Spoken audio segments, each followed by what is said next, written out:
प्रिय विद्यार्थियों, लोक प्रशासन की कक्षा में आपका स्वागत है। हम लोग भारतीय प्रशासन के विकास के बारे में पढ़ रहे थे। इससे पूर्व हम लोगों ने प्राचीन काल में, मौर्य काल में, गुप्त काल में, सल्तनत काल में, मुगल काल में और ब्रिटिश काल में भारतीय प्रशासन का विकास किस प्रकार हुआ इसके बारे में पढ़ा। और अब हम भारतीय प्रशासन जो है उस पर ब्रिटिश का प्रभाव क्या पड़ा इसको बिंदुवार देखने का प्रयास करेंगे। किसी भी देश का प्रशासनिक तंत्र जो है वो उसकी ऐतिहासिक, भौगोलिक, सामाजिक, आर्थिक तथा राजनीतिक कारक जो हैं उनसे अत्यधिक प्रभावित होता है। प्रशासन तंत्र जो है उसकी पारिस्थितिकी का सिद्धांत भी यही मानकर चलता है कि प्रशासन तंत्र बाह्य वातावरण से न केवल प्रभावित होता है बल्कि बाह्य वातावरण को प्रशासन तंत्र प्रभावित भी करता है। जैसा कि हम जानते हैं कि परिवर्तन जो है सृष्टि का शाश्वत नियम है, अतः प्रशासनिक व्यवस्थाएं भी समय के अनुसार परिवर्तित होती रहती है, लेकिन वे अपने ऐतिहासिक एवं समसामयिक संदर्भों से अलग नहीं हो सकती। वर्तमान भारतीय प्रशासनिक तंत्र की बहुत सारी ऐसी विशेषताएं हैं जिन पर क्या है ब्रिटिश प्रशासन का प्रभाव है। तो उनको हम क्या है थोड़ा बिंदुवार देखते हैं।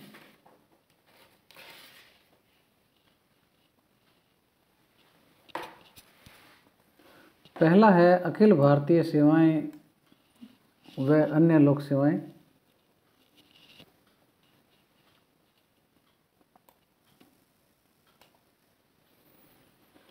ब्रिटिश सरकार के द्वारा भारत में शासन या प्रशासन संचालित करने के लिए क्या है ICS, जिसको हम कहते हैं Indian civil service, Indian police तथा अन्य अखिल भारतीय सेवाओं की क्या है शुरुआत की गई थी।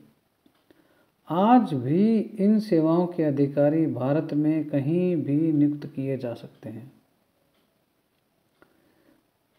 पावर की या प्राधिकार की दृष्टि से भी ये अधिकारी अधिक सुदृढ़ हैं। विशेषज्ञ सेवाओं तथा राज्य सेवाओं के अधिकारी जो हैं इनके अधीन कार्य करते हैं। स्वतंत्रता के पश्चात भी अखिल भारतीय सेवाओं की व्यवस्था जारी रखी गई तथा वर्तमान में भारत में 3 अखिल भारतीय सेवाएं हैं। भारतीय प्रशासनिक सेवा जिसको IAS कहते हैं, भारतीय पुलिस सेवा जिसको IPS कहते हैं तथा भारतीय वन सेवा जिसको IFS कहते हैं, इंडियन फॉरेस्ट सर्विस। एक IFS इंडियन फॉरेन सर्विस भी है, लेकिन भारतीय वन सेवा जो है वो अखिल भारतीय सेवा है। अनेक चिंतकों का मत है कि ब्रिटिश शासन के कारण भारत को विश्व में एक पृथक पहचान मिली तथा विभिन्न रियासतों में बिखरा हुआ भारत क्या है एक सूत्र में बंध सका। निश्चित तौर पर लोक सेवाओं ने क्या इसमें बड़ी महत्वपूर्ण भूमिका निभाई। ये जो लोक सेवाएं हैं उसमें IS जो है वो स्टील फ्रेम के रूप में विख्यात रही है। उसके अलावा अन्य लोक सेवाएं भी जो हैं उनका विकास भी क्या है ब्रिटिश काल में हुआ। लोक सेवाओं को क्या है गज़टेड और नॉन गज़टेड में बांटा गया। ब्रिटिश काल में योग्यता के आधार पर भर्ती की जाती थी। 4 वर्गों में क्या है कार्मिकों का वर्गीकरण किया गया था उस वक्त। वार्षिक गोपनीय रिपोर्ट या प्रतिवेदन जो है ACR जो है ये ब्रिटिश काल की देन है। उच्च अधिकारी को ज़्यादा वेतन और सुविधाएं, उच्च लोक सेवाओं में शहरी तथा उच्च जातियों को प्रमुखता, ये सब ब्रिटिश परंपराओं का परिणाम है। उच्चाधिकारियों की आवासीय कॉलोनी आम जनता के आवासों से दूर सिविल लाइंस के रूप में बसाने की जो परंपरा है वो अंग्रेज़ों के द्वारा विकसित की गई है। आज भी शहरों में आपको क्या है जिला मुख्यालय पर क्या है सिविल लाइंस मिल जाएगी। तो अखिल भारतीय सेवाएं और अन्य लोक सेवाएं जो वर्तमान में आज भारतीय प्रशासन में विद्यमान है, ये क्या है, ब्रिटिश काल की देन है। अगला जो प्रभाव है वर्तमान प्रशासनिक व्यवस्था पर, वो है सचिवालय व्यवस्था। सचिवालय क्या होता है? यह उच्च प्रशासनिक संगठन है जिसमें राजनीतिक मंत्री या सचिव और उसके अन्य जो कार्मिक होते हैं वो क्या है, पदस्थापित रहते हैं। सचिव प्लस आलय अर्थात सचिवों का घर। यह व्यवस्था संघीय स्तर पर यानी केंद्र स्तर पर केंद्रीय सचिवालय तथा राज्यों में राज्य सचिवालय के रूप में लागू है। अंग्रेजों के शासनकाल में विकसित सचिवालय आज भी नीति, कानून तथा कार्यक्रम निर्माण व नियंत्रण का महत्वपूर्ण अंग है, जो मुख्यतः मंत्रियों को उनके कार्यों में परामर्श देने के लिए बनाया गया है। सचिवालय के द्वारा बनाई गई नीति और कानूनों को व्यवहारिक स्तर पर लागू करने के लिए अन्य कई प्रकार के एग्जीक्यूटिव या कार्यकारी एजेंसियां भी हैं, जैसे निदेशालय, बोर्ड, आयोग, निगम। तो इस प्रकार से जो ये सचिवालय व्यवस्था है जो आज भारत में विद्यमान है, यह भी क्या है, ब्रिटिश विरासत की देन है। अगला जो प्रभाव है वो है नौकरशाही की कठोर कार्यप्रणाली। प्रशासनिक कार्यों की पूर्ति के लिए कानूनों, नियमों तथा प्रक्रियाओं की कठोर कार्यप्रणाली और फाइल सिस्टम जो है, ये क्या है, ब्रिटिश काल में शुरू हुई थी। चूँकि अंग्रेज अधिकारी आम भारतीयों को क्या है, झूठा, गंवार तथा जाहिल व्यक्ति कहकर प्रताड़ित करते थे, अतः प्रत्येक प्रशासनिक कार्य में क्या है, लंबे चौड़े फार्म, शपथ पत्र, चरित्र प्रमाण पत्र,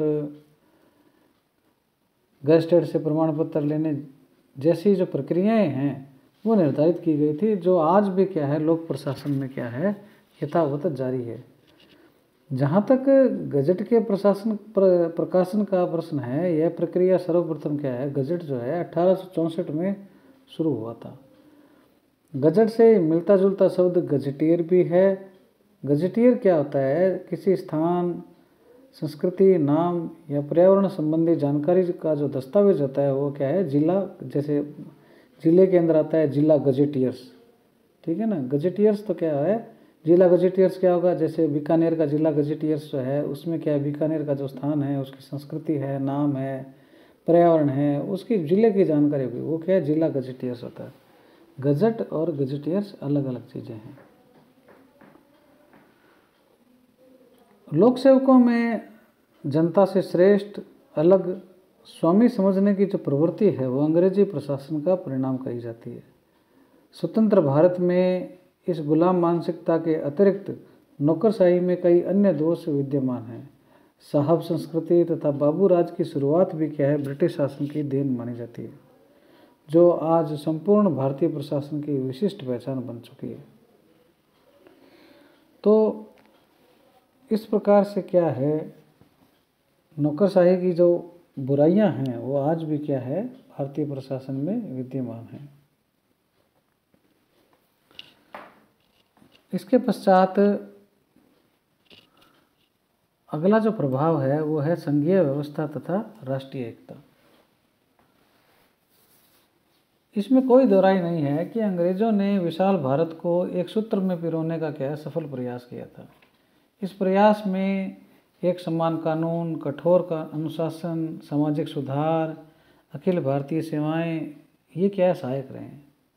शासन संचालन को केंद्र तथा प्रांतीय स्तर पर विभाजित करके संघीय ढांचे की शुरुआत जो है वो ब्रिटिश शासन में हो चुकी थी। इसी प्रकार राष्ट्रीय सुरक्षा तथा एकता जैसे महत्वपूर्ण कार्य हैं, जैसे सेना है, विदेशी संबंध है, रेलवे है, डाक तार है, दूरसंचार है, ये क्या है, केंद्र सरकार को सौंपे गए थे, ताकि प्रांतीय स्तर पर असमानता होने के कारण खतरा उत्पन्न न हो। प्रशासनिक कार्यों या विषयों को क्या है, संघीय, प्रांतीय और समवर्ती सूचियों में भी क्या है, विभक्त किया गया है। जो 1935 के अधिनियम से क्या है प्रभावित है। 1935 के अधिनियम में क्या है, इस प्रकार से 3 सूचियाँ थी, तो वो हम लोगों ने क्या है, जब नया संविधान बना उसमें भी क्या हमने 7वीं अनुसूची के रूप में क्या है ये अपनाया। यद्यपि भारत क्या है संघीय शासन व्यवस्था वाला देश है, फिर भी इकहरी नागरिकता, राज्यपाल का केंद्र के द्वारा मनोनीत होना तथा केंद्र के ज़्यादा अधिकार जो हैं वो संघीय व्यवस्था को विचित्र बनाते हैं। तो इस प्रकार से क्या है संघीय व्यवस्था और जो राष्ट्रीय एकता है उस पर क्या है ब्रिटिश व्यवस्था या शासन का प्रभाव रहा है। अगला जो बिंदु है वो है प्रशासनिक अनामता तथा गोपनीयता। लोक प्रशासन में किए जाने वाला कोई भी काम करने वाला कोई भी कर्मचारी या अधिकारी का निजी कार्य नहीं होता, बल्कि सरकार का कार्य होता है। अतः अनामता का सिद्धांत क्या है प्रचलित है। लोक सेवक न तो सरकारी संपत्ति को अपना समझते हैं और न ही पद से अधिक स्वयं के नाम को महत्व दे सकते हैं। अंग्रेजों द्वारा प्रतिपादित इस प्रशासनिक अनामता के अतिरिक्त प्रशासनिक गोपनीयता भी महत्वपूर्ण स्थान रखती है। सन 1923 में शासकीय गुप्त बात अधिनियम बनाया गया। उसके अंतर्गत क्या था, सरकारी सूचनाएं तथा तथ्य जो हैं वो आम जनता के मध्य उजागर नहीं किया जा सकते थे। इसी प्रकार की व्यवस्था भारतीय साक्ष्य अधिनियम 1872 के तहत भी की गई थी, जिसके अनुसार सरकारी कर्मचारी को शासकीय सूचनाएं जो हैं आम जनता में उजागर न करने का अधिकार है। लेकिन अब वर्तमान में सूचना का अधिकार अधिनियम जो 2005 से भारत में लागू है, तो ये जो गोपनीयता की बात है उसमें क्या है थोड़ी कमी आने लगी है। तो ये प्रशासनिक अनामता और गोपनीयता जो वर्तमान में भारतीय प्रशासन में विद्यमान है वो भी क्या है ब्रिटिश प्रशासन से प्रभावित है। अगला है कमेटी प्रणाली। भारत में शासकीय और प्रशासकीय कार्यों को पूरा करने, जांच करने, संशोधन तथा अनुशंसाएं यानी सिफारिशें सुझाने के लिए विभिन्न विषयों के विशेषज्ञों से युक्त कमेटी प्रणाली भारतीय ब्रिटिश परंपराओं का परिणाम है। संसद तथा राज्य विधानमंडलों, मंत्रिमंडलों, मंत्रालयों, कार्यालयों तथा संगठनों में आवश्यकता के हिसाब से अनेक प्रकार की छोटी बड़ी स्थायी या अस्थायी समितियां गठित की जाती है। भारत में कमेटी प्रणाली किसी भी दृष्टि से प्रभावी सिद्ध नहीं हो सकी है और फिर भी क्या है हमारे यहाँ पे क्या है समितियाँ बनती रहती है।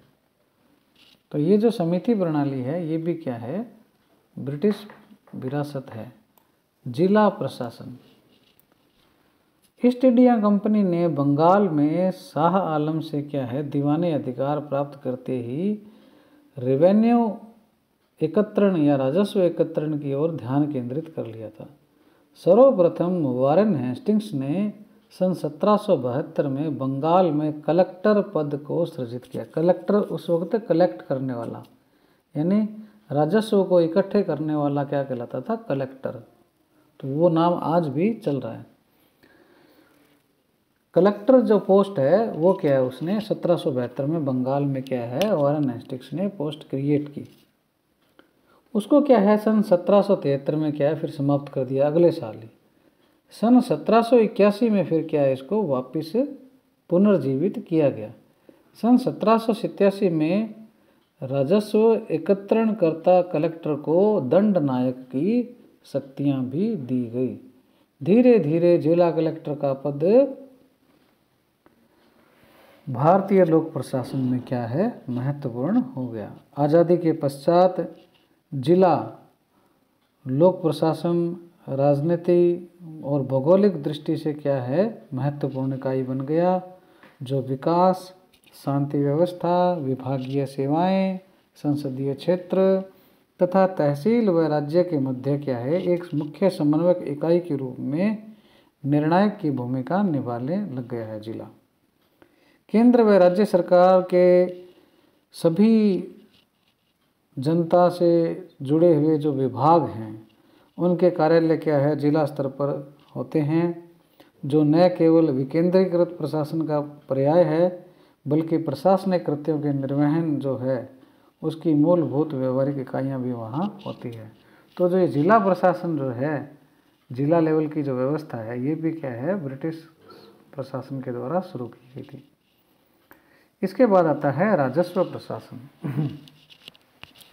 प्रशासनिक तंत्र को संचालित करने के लिए क्या है वित्त क्या है बड़ा महत्वपूर्ण है। अतः सरकार के द्वारा जो भी कर लगाए जाते हैं उनको इकट्ठा करना तथा राजस्व प्रशासन को संचालित करने के लिए क्या है अंग्रेजों ने सर्वप्रथम भूमि व कृषि से संबंधित राजस्व एकत्रण की व्यवस्था संचालित की थी। सन 1786 में सर्वप्रथम बंगाल में क्या है राजस्व मंडल जो है रेवेन्यू बोर्ड उसकी स्थापना हुई थी। अपने यहाँ अब हर राज्य में, राजस्थान में भी है रेवेन्यू बोर्ड, अजमेर में है। आज़ादी के बाद अधिकांश राज्यों में क्या है रेवेन्यू बोर्ड जो है राजस्व मंडल जो है वो वैधानिक और स्वतंत्र निकाय के रूप में काम कर रहा है। जिला कलेक्टर, तहसीलदार, कानूनगो, पटवारी इनके माध्यम से क्या है भू राजस्व एकत्रण तथा जमीन संबंधी जो कानून हैं उनका क्रियान्वयन किया जाता है। अन्य प्रकार के राजस्व जो हैं जैसे इनकम टैक्स है, सेल टैक्स है, कस्टम ड्यूटी है, ये क्या है प्रशासनिक संरचनाएं पृथक रूप से कार्यरत है जो ब्रिटिश शासन के दौरान गठित संगठनों का क्या है बदला हुआ और विकसित रूप वर्तमान में कहा जा सकता है। नींव वहीं पड़ गई थी इनकी। अगला है पुलिस प्रशासन।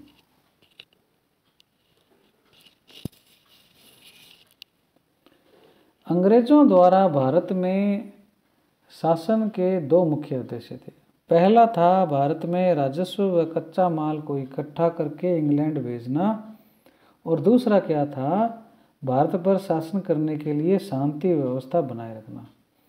अतः सन 1808 में क्या है पुलिस अधीक्षक एसपी जो है सुपरिटेंडेंट ऑफ पुलिस अधीक्षक का क्या है पद सृजित किया गया। सन 1860 के पुलिस आयोग की अनुशंसा पर पुलिस अधिनियम जो है 1861 क्या है पारित हुआ। सेना व पुलिस के कार्यों को अलग करते हुए पुलिस अधीक्षक को जिला कलेक्टर के अधीन पद स्थापित कर पुलिस महानिरीक्षक का पद भी उस वक्त सृजित किया गया था। भारतीय पुलिस तंत्र, कार्यप्रणाली तथा संगठनात्मक जो व्यवस्था है लंबे समय तक इसी अधिनियम पर आधारित रही जो न्याय प्रशासन से भी जुड़ा हुआ है। ब्रिटिश परंपराओं से प्रभावित होकर देश में निजी सुरक्षा व्यवस्था का प्रचलन भी उच्च व मध्यम वर्गीय घरानों में रहा है। तो इस प्रकार से क्या है पुलिस प्रशासन जो है वो भी क्या है ब्रिटिश विरासत है। वित्तीय प्रशासन आय और व्यय के वार्षिक लेखे जोखे को हम क्या कहते हैं बजट कहते हैं। भारत में बजट वित्तीय वर्ष की अवधि जो है हमारे यहाँ 1 अप्रैल से 31 मार्च वो क्या है निश्चित की गई है। तो ये जो बजट है वो एक निश्चित अवधि के लिए होता है और आय और व्यय का क्या है वार्षिक लेखा जोखा होता है। बजट बनाने की प्रक्रिया और जो सरकारी लेखा है अकाउंट्स जो हैं उनको तैयार करना, बजट की स्वीकृति करना, उसको लागू करवाना और उसकी फिर क्या है ऑडिट करवाना, ये जो सारी प्रक्रियाएं हैं आज भी चल रही है। ये क्या है ब्रिटिश परंपराओं पर आधारित है। ब्रिटिश शासन के समय से ही भारत में वित्तीय संसाधनों का केंद्रीकरण रहा। सन 1833 के अधिनियम द्वारा गवर्नर जनरल को प्रांतों की लोक सेवाओं के पदों, वेतन और भत्तों की स्वीकृति के लिए क्या है अधिकृत किया गया था। साथ ही साथ प्रांतों के द्वारा एकत्रित जो राजस्व है वो भी क्या है संघ सरकार की निधि में जमा होता था। लॉर्ड मेयो के द्वारा 1870 में जेल, पुलिस, चिकित्सा, सड़क तथा पंजीकरण आदि कार्यों हेतु प्रांतों को उनके द्वारा जो इकट्ठा किया गया राजस्व है उसको काम में लेने तथा केंद्रीय अनुदान देने की व्यवस्था शुरू हुई थी। इसी प्रकार 1877 में क्या है स्ट्रेचे योजना आई। उसके अंतर्गत क्या है भूमि कर, चुंगी, स्टाम्प, स्टेशनरी आदि प्रांतों के पूर्ण अधिकार में आ गए। और सन 1882 में समस्त राजस्व केंद्रीय, प्रांतीय और जिला जो है उसमें क्या है 3 भागों में, मतलब प्रांतीय तथा विभाजित, ये 3 भागों में क्या है बंट गया। 1935 के अधिनियम के द्वारा प्रांतों को क्या स्वायत्तता प्राप्त हो गई। ये हम 1935 के अधिनियम पढ़ चुके हैं। और 1919 में क्या है राष्ट्रीय स्तर पर ऑडिटर जनरल और प्रांतों में क्या है अकाउंटेंट जनरल की पोस्ट भी क्या है वित्तीय लेखों पर नियंत्रण रखने के लिए सृजित की गई। इसके बाद अंतिम जो प्रभाव हम देखते हैं वो है स्थानीय प्रशासन। भारत में संघीय तथा प्रांतीय शासन व्यवस्था के अलावा स्थानीय स्वशासन अर्थात नगर पालिकाओं तथा ग्राम पंचायतों के द्वारा शासन संचालित करने का प्रावधान है। स्थानीय शासन के महत्व को समझते हुए ब्रिटिश शासकों ने 1864 में बम्बई तथा मद्रास की जो प्रेसिडेंसियाँ थी उनमें क्या है पंचायतों को न्याय पंचायत का वैधानिक अधिकार प्रदान किया।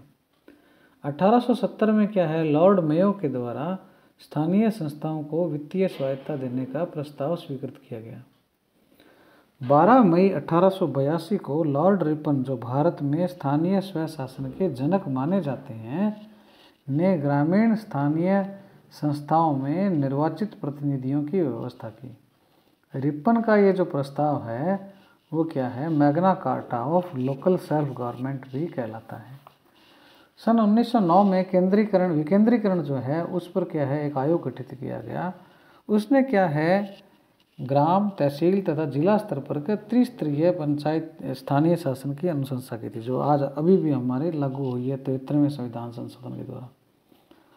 सन 1919 के अधिनियम के द्वारा स्थानीय शासन प्रांतीय सरकारों का कार्यक्षेत्र कर दिया गया। यद्यपि प्रथम नगर निगम जो है वो मद्रास में क्या है 1687 में स्थापित हुआ। उसके बाद 1726 में कलकत्ता और बम्बई में भी क्या है नगर निगम की स्थापना हुई और धीरे धीरे फिर क्या है वो अन्य नगरों में भी स्थापित हो गए नगर पालिकाएं, नगर निगम। देश में आज भी क्या है छावनी मंडल है, छावनी है बनी, कैंटोनमेंट बोर्ड है। ये क्या है 1924 का जो अधिनियम है उसके तहत हुआ था और अब क्या है ये अधिनियम क्या है सन 2006 तक चलता भी रहा।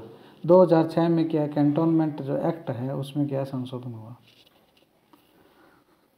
तो इस प्रकार से क्या है जो ब्रिटिश शासन है उसका क्या है भारतीय प्रशासन पर प्रभाव पड़ा है। और इसके अलावा ही हम ये मोटे तौर पर कह सकते हैं कि ब्रिटिश शासन के दौरान ही विधि का शासन, संसदीय लोकतंत्र, कार्यपालिका, विधायिका और न्यायपालिका के मध्य जो शक्तियों का बंटवारा है वो ही क्या है उस वक्त ही शुरू हुआ था। इसके बाद में हम क्या है अगली क्लास में पढ़ेंगे जो वर्तमान भारतीय प्रशासन है उसकी क्या विशेषताएं हैं उसको हम देखेंगे।